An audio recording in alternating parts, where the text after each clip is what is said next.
جب اللہ کے رسول نے اللہ کا پیغام دنیا کو سنایا کہ اللہ کے سوا کوئی عبادت کے قابل نہیں اور میں محمد اللہ کا رسول ہوں، تو مکے والے اللہ کے رسول کی توہین کرنے لگے۔ کوئی پتھر مارنے لگا، کوئی جادوگر کہنے لگا۔ اللہ کے رسول اللہ کے دین کے لیے ہر دکھ تکلیف برداشت کر کے دین کی تبلیغ کر ہی رہے تھے کہ ایک دن آپ نے دیکھا ایک بوڑھی عورت اپنے سر پہ بڑی مشکل سے سامان اٹھا کے مکے سے باہر جا رہی تھی۔ آپ صلی اللہ علیہ وآلہ وسلم اس بوڑھی عورت کے قریب گئے اور فرمانے لگے، اے عورت، یہ سامان تو بہت بھاری ہے اور تم بوڑھی ہو چکی ہو، اگر تمہیں اعتراض نہ ہو تو تمہارا سامان اٹھا کے تمہاری منزل تک پہنچاؤں۔ وہ بوڑھی عورت مسکرا کے کہنے لگی، اے نوجوان، اس سے بہتر اور کیا ہوگا۔ اللہ کے رسول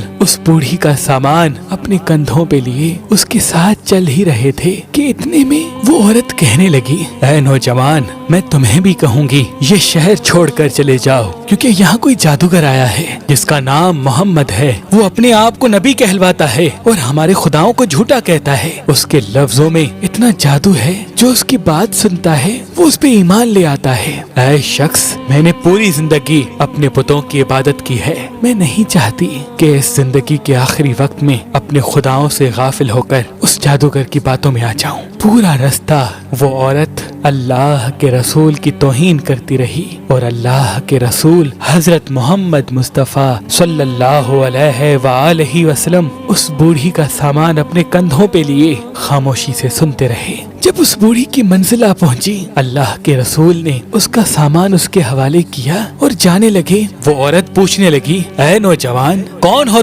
تم نے اپنا نام تو بتایا ہی نہیں۔ اللہ کے رسول نے فرمایا، پورا رستہ جس محمد کی تم توہین کر رہی تھی وہ محمد رسول اللہ میں ہوں۔ اس بوڑھی نے جیسے ہی آپ کے چہرے کا نور اور اخلاق کو دیکھا، وہ قدموں پہ گر گئی اور رو کے کہنے لگی، میں نے اپنی پوری زندگی میں آپ جیسا شریف اور نیک انسان نہیں دیکھا۔ آپ کے چہرے کا نور بتاتا ہے، آپ کا اخلاق یہ گواہی دیتا ہے کہ آپ کبھی جھوٹ نہیں کہیں گے۔ اگر آپ یہ فرما رہے ہیں کہ آپ اللہ کے رسول ہیں تو یقیناً یہ سچ ہوگا، مجھے معاف کیجیے گا۔ اور اسی وقت وہ عورت آپ کی نبوت کی گواہی دے کر کلمہ پڑھ کر مسلمان بن گئی اور واپس مکے میں آ کر رہنے لگی۔ یہ ہے رسول اللہ کا اخلاق، یہ ہے آپ کی سیرت کہ دشمن بھی آپ کو دیکھ کر آپ کی نبوت، آپ کی صداقت اور آپ کی شرافت کی گواہی دینے لگتے تھے۔ اللہ پاک ہم سب مسلمانوں کو یہ ہدایت دے کہ ہم بھی اپنے اخلاق کو اتنا اچھا بنائیں کہ ہر غیر مسلم